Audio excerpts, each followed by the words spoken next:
Fala aí galera, tudo bem? Sejam muito bem-vindos. Bom, hoje eu tô aqui, como vocês podem ver, na Praça dos Girassóis, gravando ou tentando pelo menos gravar essa nova aula para vocês.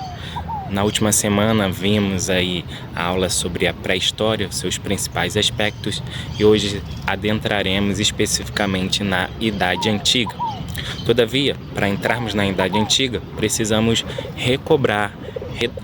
rememorar, vamos dizer assim, alguns conceitos advindo da aula da pré-história, principalmente no que se constitui a Revolução Neolítica. Então, a Revolução Neolítica, que foi esse momento de transição que acontece principalmente sobre esses povos que estão ali advindos da África, entrando no Oriente, que vai fazer com que haja uma sedentarização. Isso acontece por quê? Porque há o desenvolvimento de técnicas, tanto sobre os objetos, mesmo como técnicas sobre o território. Eles vão conseguir elaborar objetos para facilitar a agricultura de um modo geral e também vão conseguir realizar modificações no território para facilitar essa agricultura, como por exemplo no caso dos egípcios, com a drenagem de áreas alagadiças, mas também com a realização ali de canais de irrigação, por exemplo. Então, essa modificação tanto dos objetos como do território vai ajudar e muito a sedentarização desses povos em regiões, como nós já vimos, próximos aos rios. Então, as grandes civilizações do passado vão surgir aí próximo aos rios, como por exemplo a civilização egípcia ali no rio Nilo, as civilizações mesopotâmicas no rio Tigre e Eufrates, as civilizações indianas ali perto do rio Hindu e do rio Ganges, as civilizações chinesas perto dos rios Amarelo e Azul. Bom, feito essa primeira ressalva de rememoramento da aula passada, também temos que trazer à baila que a pré-história, como nós vimos, ela é classificada assim, ou foi classificada assim, pois ela não partia do pressuposto da escrita, certo? Então, dentro de um conceito de história, de historiografia, principalmente europeia, nós tivemos que história é tudo aquilo que está escrito. E se não está escrito, não era, naquele momento, história. É claro que nós já mudamos essa concepção. História parte do pressuposto de toda, vamos dizer assim, marca, registro humano, seja ele como for, que o homem deixa no tempo. Seja através das pinturas rupestres, seja através de objetos que a arqueologia vai conseguir aí descobrir, e assim, a partir do estudo arqueológico, nós podemos assim traçar uma história desses objetos, também através da oralidade, que não está escrito, mas através das tradições orais dos povos. Então tudo isso vai entrar no conceito atual de história. Mas até aquele momento, historiografia era o que estava escrito. Portanto, a pré-história é caracterizada também, além do nomadismo, da caça e da coleta, das sociedades que ficavam em constante deslocamento, também da característica ágrafa dessa sociedade, ou seja, da não escrita dessas sociedades. Portanto, outro ponto diferencial da Idade Antiga, além dessa capacidade de modificação do meio ambiente através desses objetos constituídos, mas também da ação própria no território, que é pautado, conceituado no que nós chamamos de Revolução Neolítica, também é a história escrita, ou seja, a partir da Idade Antiga, ou é na Idade Antiga, que nós vamos ter a invenção da escrita, uma invenção ainda não conforme nós temos o alfabeto hoje, através de letras, mas principalmente através de marcas. É a escrita cuneiforme. Então, ela é tão importante que ela vai basear as civilizações mesopotâmicas. Ela inicia com os sumérios, e o primeiro código, ou o código assim mais de grande monta que nós temos, que é o código de Hammurabi, que é feito pelos babilônicos e não pelos sumérios. Isso é importante porque geralmente se faz essa convergências aí, já que a escrita cuneiforme foi feita pelos sumérios, coloca-se o código de Hammurabi como sumeriano também. Então, isso não encontra respaldo na realidade. O Código de Hammurabi é babilônico, dos amoritas, civilizações que vêm após os sumérios. Mas nós vemos aí nós vamos verificar, quando falarmos especificamente dessas grandes civilizações antigas, que o processo histórico também há uma formalização, um prosseguimento, melhor dizendo, da cultura. Ou seja, a cultura ela não é quebradiça, ela vai se acumulando mesmo diante de sociedades diferentes.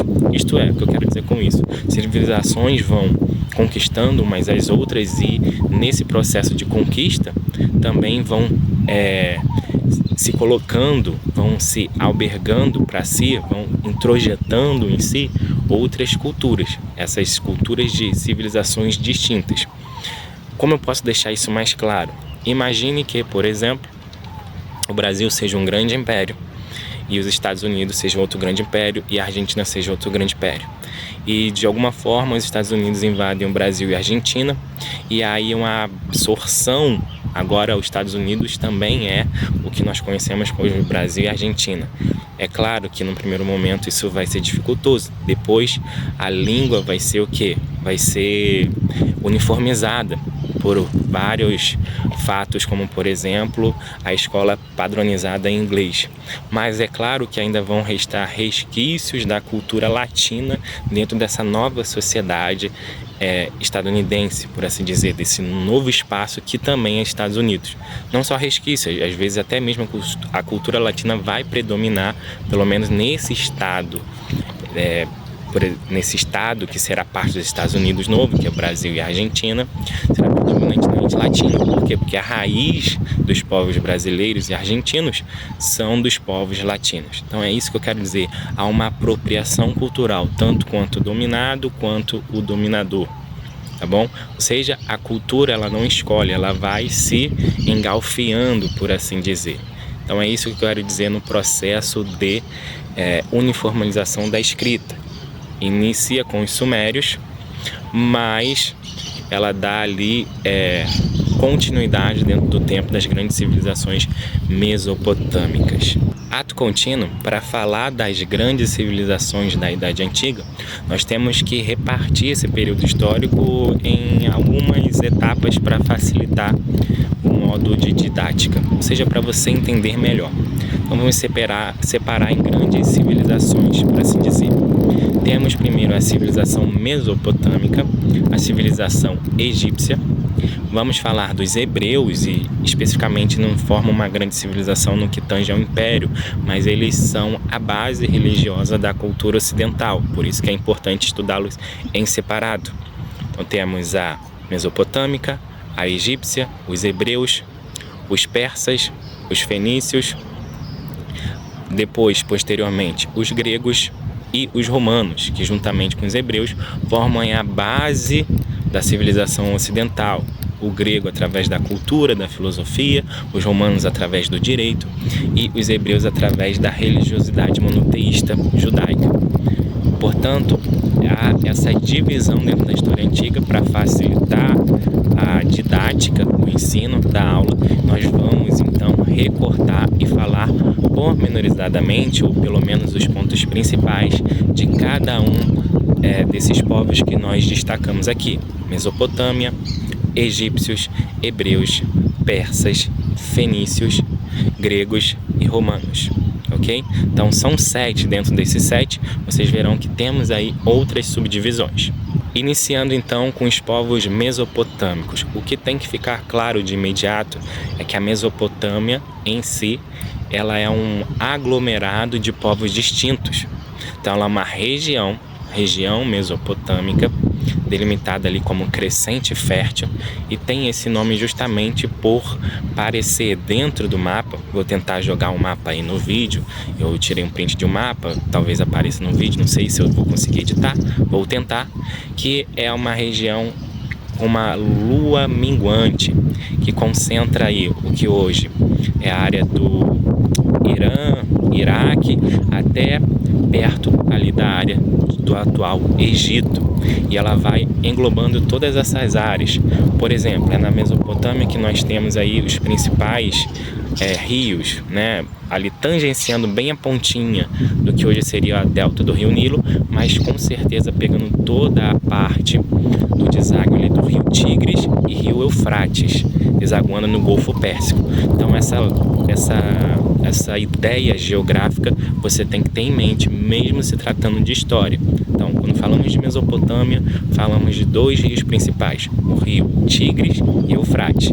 Aproveita, pausa esse momento, anota e também verifica essa questão do crescente fértil. Tudo que eu vou falando aqui para você, você pode ir parando o vídeo e anotando, que isso vai facilitar e vai servir de uma forma muito melhor para você estudar, tanto agora como depois, pois você vai estar exercitando a sua visão, sua audição, mas também a sua escrita, e assim memorizando com maior facilidade, tá ok? Então, vimos esses dois pontos. Mesopotâmia se fala em Rio Tigres e Eufrates. Então, se quiser, dentro da sua prova, querer confundi-lo com o Rio Nilo, não confunda.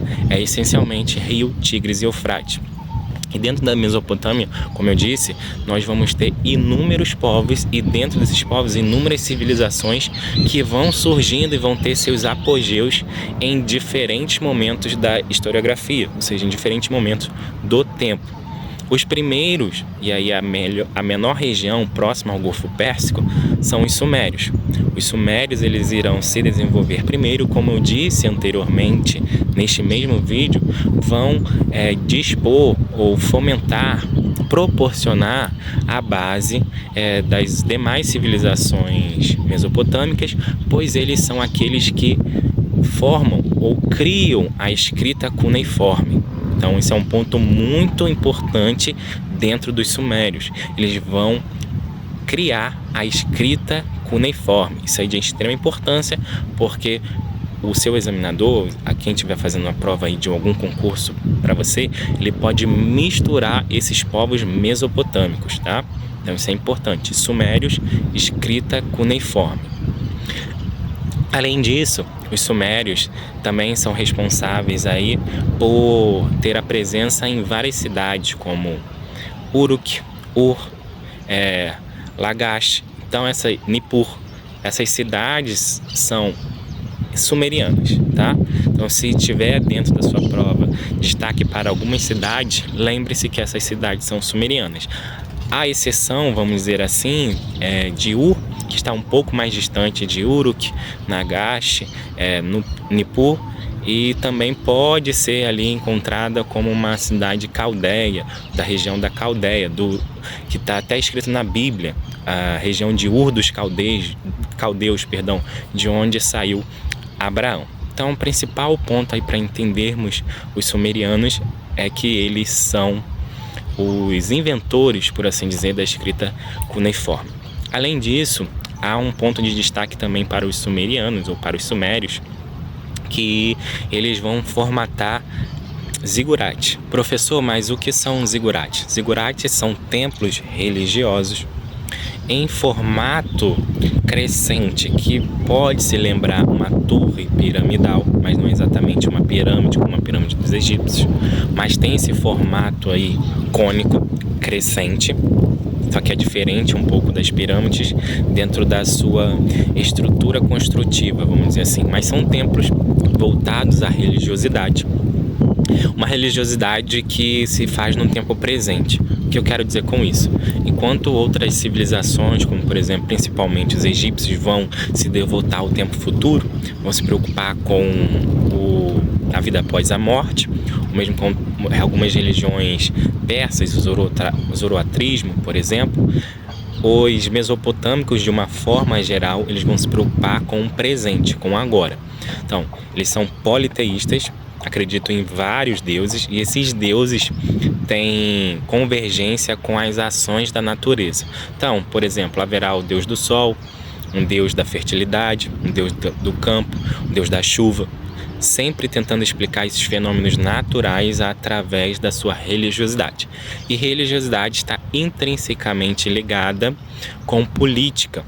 com liderança, com autoridade, não somente nos sumérios, mas dentro de todos esses povos antigos, sumérios, egípcios, persas, dentro ali da Mesopotâmia, como nós vamos falar, os acadianos, os fenícios, os amoritas, os babilônicos, os caldeus, os assírios principalmente.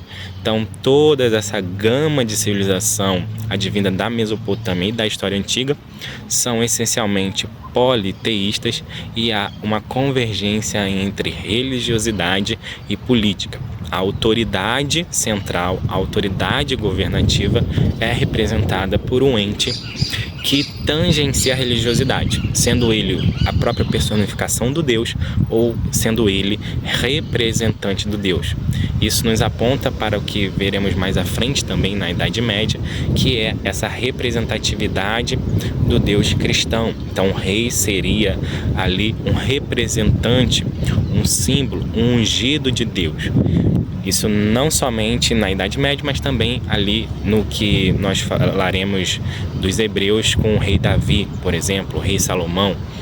Ele foi ungido pelo sacerdote, foi ungido pelo Samuel, no caso Davi, para ser o representante, o escolhido de Deus para poder liderar e assim apontar o melhor caminho político, não religioso nesse sentido, mas político, porque dentro da religião hebraica nós temos essa separação entre o sacerdote, aquele que fala com Deus, aquele que está com contato exatamente com Deus, e aí depois o poder político é visto pelos reis, tá? Principalmente Saul, Davi e Salomão.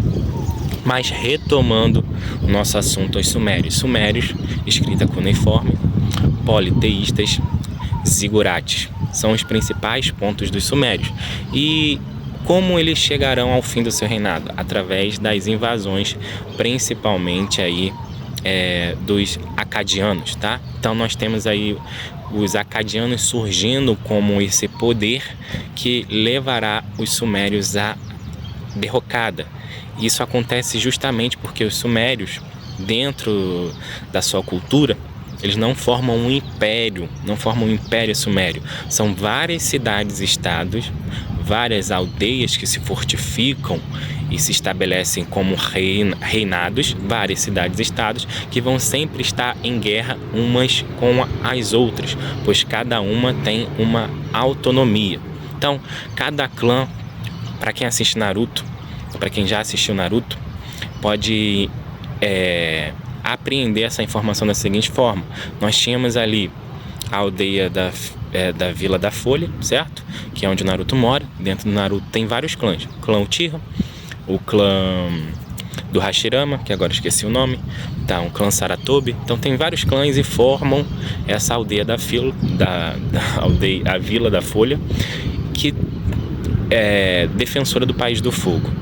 E essa vila está sempre em guerra com outras vilas. Isso é o Naruto clássico. Então tá com a Vila da Areia, tá com a Vila do Vento, a Vila da Grama. São os militares desses países. Então é exatamente isso que acontece. Cada país ou cada cidade-estado, nesse momento, tem o seu exército, tem a sua soberania, por assim dizer, e eles estão sempre em guerra, apesar de serem todos sumérios. Isso vai facilitar com que povos distintos deles, com outra cultura, consigam o quê?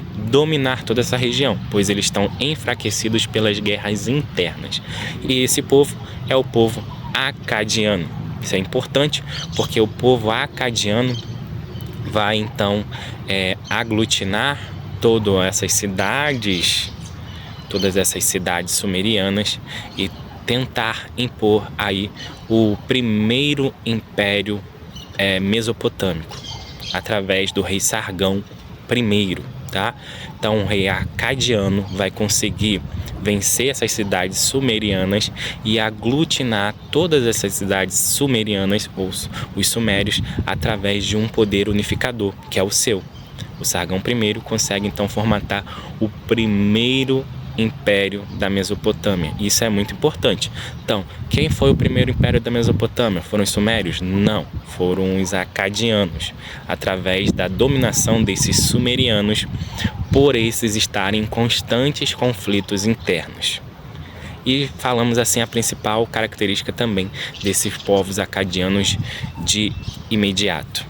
Bom, vamos fazer então uma recapitulação, uma memoração bem rápida das principais características dentro desses povos mesopotâmicos. Povos mesopotâmicos, como eu disse, podem ser diversos. Temos os sumérios, acádios, amoritas, babilônicos, caldeus, hebreus, e vamos tratar todos aqui minimamente as suas principais características. Sumérios, escrita cuneiforme, religiosidade pautada no presente, zigurate. Além disso, independência dessas cidades como Uruk, Nippur, Lagash, Ur, tá bom? Então não há formação ainda do império. Passa-se para os acádios, que dominam esses sumérios através principalmente da guerra de conquista, pois eles estavam enfraquecidos pelas guerras internas. Então os acádios, sob a tutela do rei Sargão I, vão dominar todo esse vasto território dos sumérios e ampliar ainda mais a sua expansão pelas áreas ali tangenciadas pelo rio Tigres e rio Eufrates. Qual a principal característica desses acadianos? É justamente o que é a imposição de uma autoridade central frente a essas cidades-estados que eles conquistaram, que eram até esse momento sumerianas, ok? Então, essa é a principal característica dos acadianos. Mais um passo aí no tempo, passado bastante tempo, temos então o surgimento dos amoritas, que também são chamados de primeiro reino babilônico. Os amoritas vão conquistar esse território, esse espaço acadiano e expandi-lo ainda mais. Qual é a característica primordial do primeiro reino babilônico dos amoritas? O Código de Hammurabi, um código legal, um código, por exemplo, em que há penalidades e também há questões civis, ou seja, poderíamos dizer que é um código civil-penal, penal-civil, como você queira chamar, onde há a distinção de uma conduta e o pagamento por essa conduta ilícita, tá? É também chamado do código da lei de talião, do olho por olho, dente por dente, porque muitas dessas legislações ou muitos desses apontamentos legais que estão dentro do Código de Hammurabi fala no ressarcimento integral da conduta ilícita. Como assim? Bom, se você fez uma casa e essa casa caiu e nesse tombamento matou alguém, possivelmente você tem ali um grande potencial de ser morto, tá? Então, matou, vai ter a sua vida ceifada também. Por isso que se fala muito que o Código de Hammurabi trazia essa lei de talião, que é olho por olho e dente por dente. É um código muito estudado, principalmente aí dentro das disciplinas do direito, porque ele, juntamente com o direito romano, vai formatar, vai apontar para organizações sociais e políticas que têm ali uma legislação como cunho positivado, diferentemente de outras sociedades em que o costume é a lei maior. Tá? Então o costume, a oralidade prevalece sobre o direito positivado. Já na nossa cultura jurídica, nós temos aí uma raiz positivada, tanto advinda desse direito romano, como também advinda ali do Código Napoleônico, quando ocorrerá ali depois da Revolução Francesa de 1789. Mas saiu um pouco do escopo, voltando aqui para os acadianos, temos essa primeira característica preponderante. Código de Hammurabi é dos acadianos, e os acadianos é o primeiro império babilônico. Não esqueça disso, anota aí no seu caderno, anota aí na sua folha de rascunho. Isso é muito importante porque o examinador da sua prova pode trabalhar com esse conceito tentando te confundir, já que a escrita foi inventada pelos sumérios e nós temos o Código de Hammurabi nos acadianos. Como eu disse, é um processo de continuidade histórica. Não perca isso de vista, tá bom? Saindo então dos acadianos, nós temos aí os assírios. Os assírios, eles vão ter destaque dentro do povo mesopotâmio pela enormidade do seu império. Seu império vai desde o que hoje é Irã, Iraque, até basicamente a Fenícia, até a Ásia Menor, ou seja, tangenciando o Mar Mediterrâneo. Salvo engano, vai também tangenciar alguns pontos do que hoje é o delta do Rio Nilo, chegando, por exemplo, a áreas do Egito. Então, é uma área vasta. Eles são demarcados pela sociedade militarizada, uma sociedade militarizada e cruel, pois eles, através da força, através da dominação, e essa dominação é cruel, subjugando os povos de forma cruel, ele vai ter aí uma expansão do seu domínio territorial bem vasta. Então, diferentemente das demais sociedades que se baseavam a sua economia principalmente na agricultura e na pecuária, uma economia voltada também para o comércio, para essas trocas comerciais, claro que tinha-se a questão militar envolvida, mas eram essencialmente comerciais, baseados nesse comércio advindo do excedente de produção da agricultura. Não. Os assírios são uma sociedade militarizada e a sua gama de expansão é essencialmente pelo militarismo no sentido da guerra. Então eles fomentam guerras, eles estão em constante batalhas e esse é o seu modo de fazer economia. A economia deles é baseada, vamos dizer assim, no roubo, na expropriação de território alheio. Então eles vão sempre dominar, ou pelo menos tentar dominar, outros povos. Eles encontram seu apogeu político com o rei Assur-Níbal, tá? Então, o rei Assur-Níbal é o rei onde a sociedade assíria tem o seu apogeu político e cultural, no qual o seu império está de forma mais ampliada, de forma maior. Depois que ele falece, há uma decadência dessa sociedade. E um ponto importante aí para quem é cristão ou tem familiaridade com as histórias bíblicas é dentro dessa sociedade assíria, que nós temos a sociedade, ou melhor, a cidade de Nínive, uma cidade conhecida aí pelos seus pecados dentro da Bíblia, no qual Deus manda Jonas, que foi engolido por um peixe grande, pregar a palavra do Senhor para que estes, os ninivitas que viviam em Nínive, se arrependam dos seus pecados. Então, só aí por esse panorama histórico trazido também pela historiografia religiosa dos judeus, né, dos hebreus, nós também temos um panorama do que foi o povo assírio, um povo pecador, cruel, e que Deus ali mandou um profeta próprio, o Jonas, pregar a palavra para que eles pudessem se arrepender, tamanho era a crueldade daquele povo.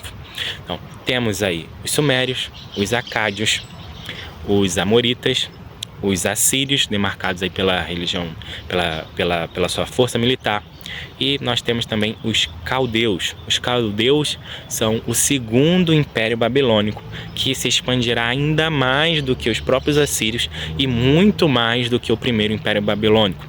Eles têm como ponto fulcral aí de característica o reino de Nabucodonosor II, ou Nabucodonosor da Bíblia, encontrado ali no livro de Daniel.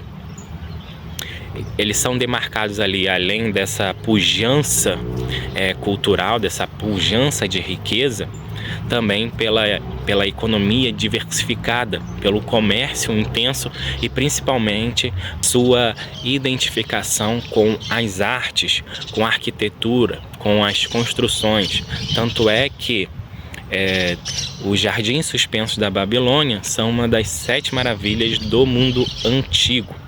Então, o reinado de Nabucodonosor II alcançou aí apogeus políticos, culturais e econômicos gigantescos. Também lembrando que também é uma sociedade mesopotâmica e, portanto, a sua religiosidade é pautada no politeísmo.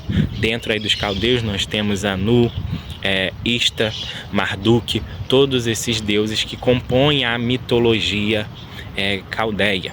Dentro dos babilônicos também, dentro dos sumerianos, aí também tem uma epopeia de Gilgamesh muito interessante e que pode aí estar disposta numa prova de concurso dos senhores, tá? Sempre lembrando que, a princípio, essas religiosidades, esse politeísmo de todos esses povos mesopotâmicos são encarados do ponto de vista do presente. Então você realiza um atributo, realiza uma oferenda, realiza uma atividade para que seja abençoado nessa vida terrena. Não há preocupação ou precaução com o pós-vir. Isso só será realidade nos egípcios, nos hebreus e também ali nos persas, principalmente com o zoroastrismo, tá bom? Essa foi a aula de hoje, espero que seja de alguma forma proveitosa e possa dar ao menos o direcionamento para que você estude com mais afinco aí para os seus estudos. Forte abraço, fica com Deus, até a próxima.